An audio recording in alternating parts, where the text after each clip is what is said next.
क्या वजह है? पहला बहुत ही आसान सा सवाल कि फॉरेन रिलेशंस, खारजा पॉलिसी जो है हमारी इलेक्शन मैनिफेस्टो में पॉलिटिकल पार्टीज के नज़र नहीं आती, क्यों है ऐसा? जी, सबसे पहले तो आपको और आपके सामीन को, नाजरीन को बहुत बहुत अस्सलाम वालेकुम। देखिए, आपने ये बहुत ही अहम एक मौजू की तरफ निशानदेही की है, और चूंकि अब हम इलेक्शंस की तरफ बढ़ रहे हैं, तो इस मौके पे इस टॉपिक के ऊपर डिबेट करना, डिस्कशन करना बहुत ही रेलिवेंट एक सब्जेक्ट है। आपने जिक्र किया कि जैसे हमारे बिल्कुल करीब ही हमारे जो मशरकी साइड पे जो हमारे नेबर है भारत, वहाँ तो एक पाकिस्तान स्पेसिफिक एजेंडा इलेक्शन से जुड़ा होता है। लेकिन अगर आप बाकी ममालिक को भी देखें, अमेरिका में देखें, तो पॉलिटिकल पार्टीज जो हैं उनके अपने थिंक टैंक्स मौजूद हैं, और पॉलिटिकल पार्टीज के मैनिफेस्टोज में फॉरेन रिलेशंस जो हैं, उनके दुनिया के साथ रिलेशंस क्या होंगे, उनकी अमेरिका के मामले में वो अफगान पॉलिसी क्या उनकी है, या उनकी एशिया के मुतालिक क्या पॉलिसी है, चाइना के मुतालिक क्या पॉलिसी है। इसी तरह यूरोपियन ममालिक जो हैं उनकी भी तमाम पॉलिटिकल पार्टीज अपना मैनिफेस्टो फॉरेन रिलेशंस के लिहाज से भी पेश करती हैं। एक बहुत बड़ा गैप है जो पाकिस्तान की सियासत में नजर आता है, और मेरा ख्याल है इसके ऊपर तवज्जो देना पॉलिटिकल पार्टीज के लिए बहुत ज़रूरी है। पाकिस्तान की जो खारजा पॉलिसी है, पाकिस्तान के जो फॉरेन रिलेशंस हैं, उनमें बहुत ही संगीन किस्म के चैलेंजेस मुल्क को दरपेश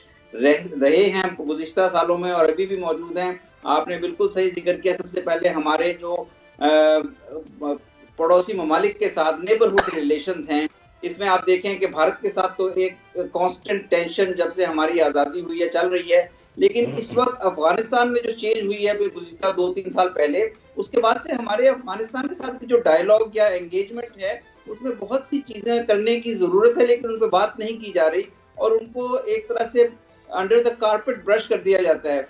दूसरी जो है, अगर हमने देखा कि ईरान के साथ जो सिचुएशन डेवलप हुई, ईरान एक पाकिस्तान का बहुत अहम नेबर है, हमारा 1000 किलोमीटर का बॉर्डर है। इस पे मेरा ख्याल है बहुत डिटेल बात होनी चाहिए। अच्छा, फिर कुछ सवाल पैदा होता है मंसूर अहमद खान साहब, सवाल पैदा होता है कि क्यों हमारी सियासी जमातों की तरजीहात में क्यों नहीं होता खारजा ताल्लुकात?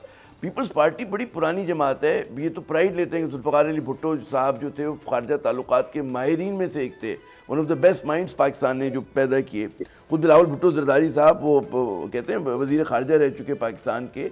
नून लीग भी कोई मतलब है नई जमात नहीं है, पुरानी जमात है, कई मरतबा इक़्तिदार में आ चुकी है। क्या वजह है कि ये जमातें हों या दीगर जमातें हों, वो खारजा ताल्लुकात में बात करना पसंद नहीं करती? क्या वजह है इसकी? मेरे ख्याल में बुनियादी वजह तो यही है कि चूंकि पाकिस्तान में पॉलिटिकल प्रोसेस में स्टेबिलिटी नहीं रही, और जो भी गवर्नमेंट आती है, हम 90s की दहाई से देख रहे हैं कि या 80s की दहाई से, जब आफ्टर ज़ियाउल हक जब फर्स्ट टाइम डेमोक्रेसी रिस्टोर हुई है एक लंबे गैप के बाद, तो उसके बाद से जो गवर्नमेंट्स आई वो 2-2, 3-3 साल के अरसे के लिए आती हैं, और फिर वो एक ऐसे डोमेस्टिक चैलेंजेस, एक स्ट्रगल में रहती हैं, और कुछ अरसे बाद उनके खिलाफ कोई ना कोई महाज खड़ा होता है, और फिर वो रिप्लेस हो जाती हैं, और उसके बाद इलेक्शंस का नया सिलसिला शुरू हो जाता है। ये आपने अहम बात की, लेकिन ऐसा भी तो हुआ कि खुद हमारी इन गवर्नमेंट्स ने, जो इलेक्टेड गवर्नमेंट्स थी, इन्होंने खारजा ताल्लुकात को मिसमैनेज किया। कि जैसे बाज़ जगहों पर ऐसे फैसले किए, मैं क्योंकि इलेक्शन का दौर है मैं नाम लेना पसंद नहीं करूँगा सियासी जमातों का, कि जी भारत से ताल्लुकात अगर अच्छे करने हैं तो दीगर इदारों से, ना फॉरेन मिनिस्ट्री को उन्होंने इत्तेमाद में लिया, ना इस्टेब्लिशमेंट को लिया। उन्होंने कहा जी मैंने फलां वज़ीर आज़म के भारत के हाथों में हाथ डालो और हम ताल्लुकात अच्छे कर लेंगे। तो इस तरह से भी शख्सी फैसले तो नहीं होते। तो जब मौका मिला तब भी इन्होंने भी बड़ा मिसमैनेज किया हमारी सियासी जमातों ने। लेकिन उसकी वजह भी यही है ना, क्योंकि कोई इस किस्म का इंस्टीट्यूशनल प्रोसेस पार्टीज में नहीं है। पार्टीज में पहले तो शायद कुछ माइंड इस तरह के होते थे जो फॉरेन रिलेशंस के ऊपर बातचीत किया करते थे। साहबजादा याकूब खान साहब थे, मशाहिद हुसैन साहब अभी तक मौजूद हैं जो इंटरनेशनल इशूज पे काफी बातचीत करते हैं। लेकिन फिर वो आहिस्ता आहिस्ता हमने देखा कि ये जो माइंड्स थे जो फॉरेन रिलेशंस पे बातचीत कर सकते हैं या इस किस्म के प्रोसेस में हिस्सा ले सकते हैं, वो साइडलाइन होते गए। सब्सक्राइब करें और बेल दबाएं ताकि कोई खबर रह न जाए।